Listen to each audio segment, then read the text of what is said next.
Hi guys, welcome to the channel. I'm the Bearded Historian, and today we're going to be talking about one of the greatest kings who ever lived, Alexander the Great. Now this is going to be the first in a series of videos I'm making about Alexander's life from his birth all the way up to his death. In this episode we're going to be looking at his birth, his childhood, and all up to the time until he became king.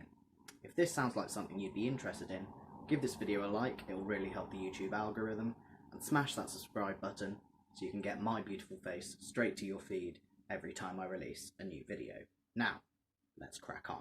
So Alexander the Great was born in the city of Pella in the ancient kingdom of Macedonia. Now, Macedonia is just north of modern Greece, and to the west you had the kingdom of Epirus, which will come in handy later. He was born in the year 356 BC. And his father was King Philip II of Macedonia, and his mother was a woman called Olympias. Now, Olympias was a foreign-born woman from the kingdom of Epirus, and as she wasn't a native Macedonian, this created a lot of problems. Now, one of these problems was because Macedonian kings practiced polygamy, which is the practice of a king, or a man, having multiple wives and having children with, hopefully, all of them. Now, the tension here comes from, number one, the wives getting jealous of each other and battling with each other for power. And then there's also the problem of if you have sons with each of your wives, there's a big problem with which would be the heir to the throne. This also becomes very important later on.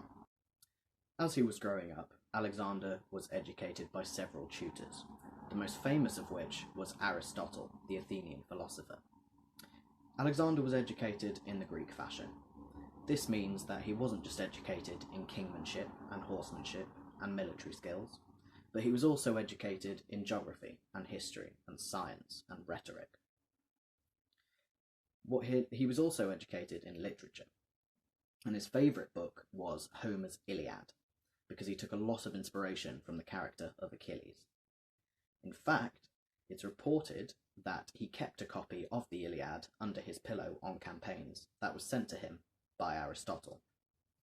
It's also reported that Alexander and Aristotle actually stayed in contact for the entirety of Alexander's life, sending letters back and forth across the thousands of miles that separated them. So one of the key skills for a Macedonian king to have was the art of riding horses well.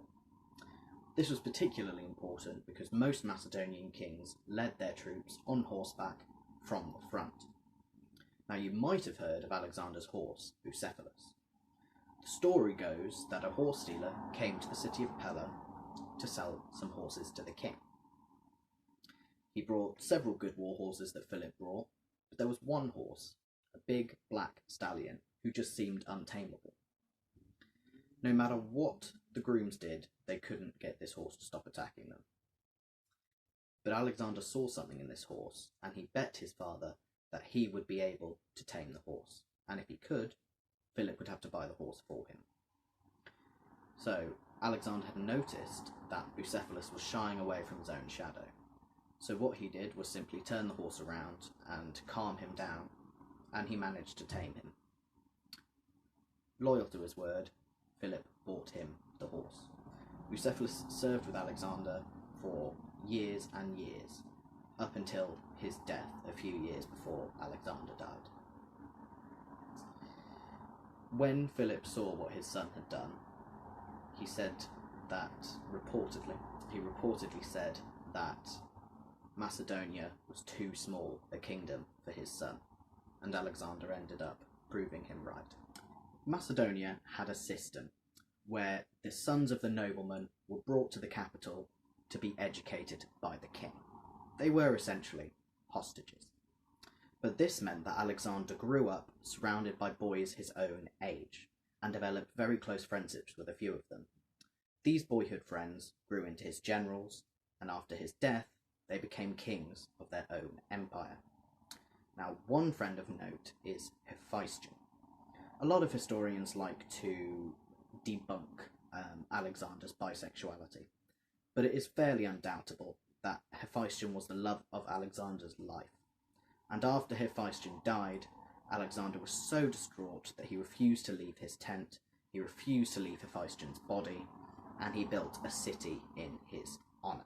So when Alexander was 16, he was sent on his first military campaign, and this campaign was against the Thracian tribes from the north of Macedonia.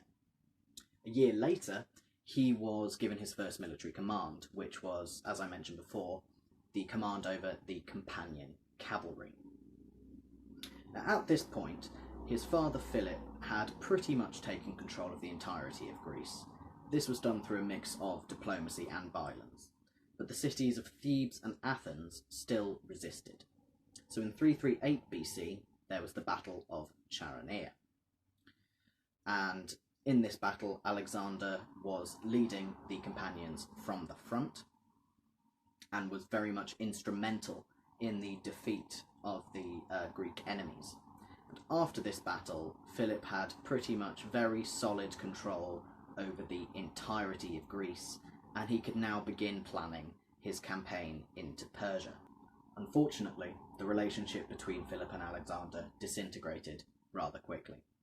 Philip had fallen in love, and he was marrying a young Macedonian noblewoman by the name of Eurydice.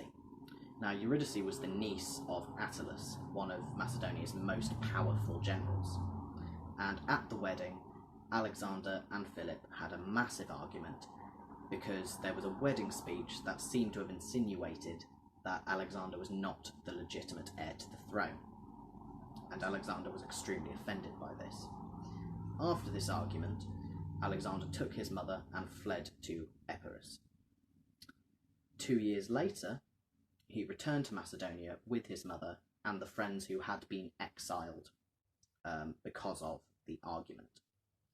His sister, Cleopatra, was getting married to her uncle, also Alexander, who was the king of Epirus. Now, at the wedding, Philip was murdered by one of his bodyguards, Pausanias.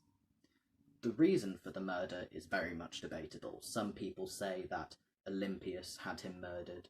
Some people say that Pausanias murdered him in an act of loving rage and jealousy. Some people even say that Alexander had him killed, but we will never find out. Alexander very quickly got the support of the troops, and they proclaimed him the new king of Macedonia. They helped him by murdering potential rivals. His mother also helped by having the newborn daughter of Philip, by his new wife Eurydice, murdered, and her young mother driven to suicide. So at this point, Alexander was king of Macedonia, and he had begun to stabilise his reign. I'm going to bring the video to a close here. We've looked at Alexander's life from his birth up until he was 20 years old and proclaimed king. In the next episode, we're going to be looking at how Alexander managed to stabilise the beginning of his reign.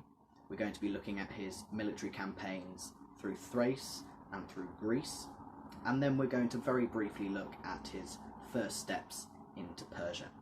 I really hope you've enjoyed the video. I had a lot of fun making it. If you have any questions, pop them in the comments below, any suggestions as well. I do apologise for the sound of traffic that has been going on through this entire video.